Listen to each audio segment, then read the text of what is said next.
Stop scrolling, because if even half of what's being reported is true, this may be one of the most jaw-dropping social missteps in recent celebrity history. A moment meant for mourning, silence, and reverence allegedly turned into a public rejection that's now echoing across fashion and royal commentary circles. According to multiple reports and online chatter, Meghan Markle attempted to insert herself into one of the most private farewells in modern fashion history and was stopped cold. No photos inside. No quiet tribute. Just an alleged ejection that critics say exposed far more than she intended. And the reason this story won't go away? It's not just about a funeral, it's about what it symbolizes.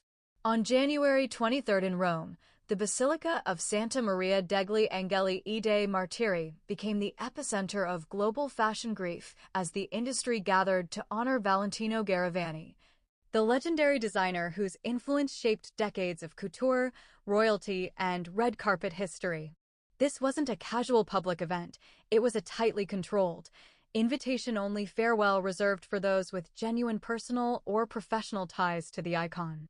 Attendees included designers, editors, and actors who had worked closely with Valentino for years, many visibly emotional as they paid tribute. Reports describe an atmosphere of solemnity, restraint, and deep respect, exactly the kind of environment where any perceived disruption would instantly stand out. According to tabloid reports and eyewitness chatter shared online, Meghan Markle allegedly arrived at the Basilica without having received an official invitation. What immediately sparked controversy wasn't just her presence, but claims that she appeared accompanied by a noticeable entourage, including professional cameras and production staff. While there is no official confirmation from her team or Valentino's estate, the story gained traction because it contrasted sharply with the discreet way other mourners arrived. Critics argue that even if her intentions were respectful, the optics alone fueled suspicion, and that's where the narrative began to spiral. Multiple outlets and fashion insiders quoted anonymously claim that security personnel intervened almost immediately, stopping Meghan and her alleged crew before they entered the Basilica. Reports suggest there was no confusion or negotiation. Access was denied outright. If true, this moment marked a rare and very public rejection, especially given the high-profile nature of the gathering. Observers online seized on the idea that the intervention was swift and firm, interpreting it as a message rather than a misunderstanding. Still, it's important to note, no verified footage confirms what happened at the doors, only consistent third-party claims. What made the story explode wasn't just the alleged removal, it was the belief among critics that this was a calculated risk. Reports claim Meghan had quietly attempted to secure an invitation beforehand through industry contacts, citing her history of wearing Valentino designs. While she has indeed worn the brand publicly, insiders quoted by tabloids argue that there was no close personal relationship or professional collaboration with the designer. When no invitation surfaced, speculation suggests she may have decided to attend anyway, betting on access through visibility. Whether true or not, that perception became gasoline on the fire. This is where outrage intensified. Eyewitness accounts circulating online claim that Meghan didn't arrive alone or discreetly, but allegedly with filming equipment similar to what's used for branded or documentary content. Critics argue that a funeral, especially one of this magnitude, is sacred ground, not a backdrop for image rehabilitation. Even supporters who questioned the story admitted that if cameras were present, the optics would be disastrous. The idea that grief could be packaged into content struck a nerve, particularly in an industry already sensitive to authenticity versus performance. Online commentators were quick to connect this alleged incident to what they describe as a longer pattern of aggressive visibility seeking.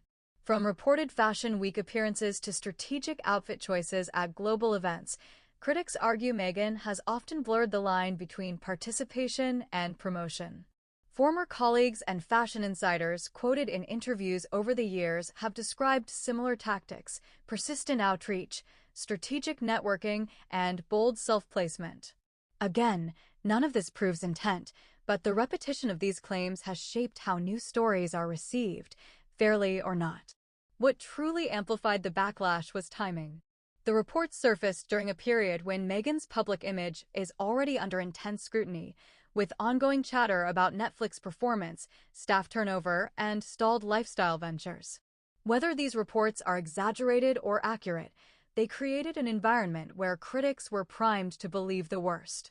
In that context, the funeral story wasn't seen as an isolated rumor, it was treated as confirmation of a broader decline. Perception became reality in real time. Social media did what it always does, turned speculation into spectacle. Posts mocking the alleged rejection spread rapidly, with users framing the moment as symbolic humiliation. Hashtags trended, reaction videos popped up, and tabloid headlines multiplied. Importantly, very few voices publicly defended Meghan in this instance, which only reinforced the narrative momentum. In the attention economy, silence often speaks louder than statements, and critics notice the lack of pushback from Hollywood or fashion elites. Despite the outrage, skeptics have raised a critical point. There is no verified footage or official statement confirming the alleged ejection. No images from inside the basilica, no security report, no confirmation from Valentino's foundation. Supporters argue that the story may be exaggerated, selectively leaked, or even fabricated to feed an existing bias. This lack of hard evidence has kept the story in a gray zone alive, viral, but unproven. Even without proof, the story resonates because it aligns with existing public narratives. In media psychology, this is called narrative confirmation. People believe what fits what they already think they know. Meghan's critics see entitlement and opportunism. Supporters see a woman targeted unfairly. The funeral incident became a Rorschach test, revealing more about public perception than about what actually happened in Rome. What may be most telling, according to observers, is the fashion industry's response, or lack thereof. No designers rushed to clarify. No editors issued corrections. The focus remained squarely on Valentino's legacy, not the controversy outside. To critics, that silence felt deliberate, reinforcing the idea that the industry draws a hard line when authenticity is questioned. To supporters, it felt like quiet complicity in a smear. Either way, the silence amplified the damage.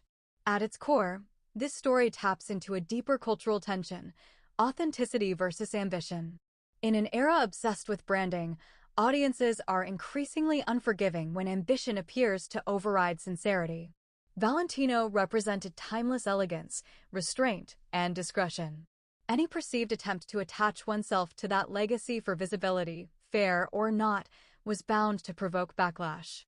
This is why the story refuses to die. Whether these reports are fully accurate, partially true, or wildly exaggerated, one thing is undeniable: the optics were brutal. A moment meant to honor a legend allegedly turned into a symbol of exclusion, rejection, and image fatigue.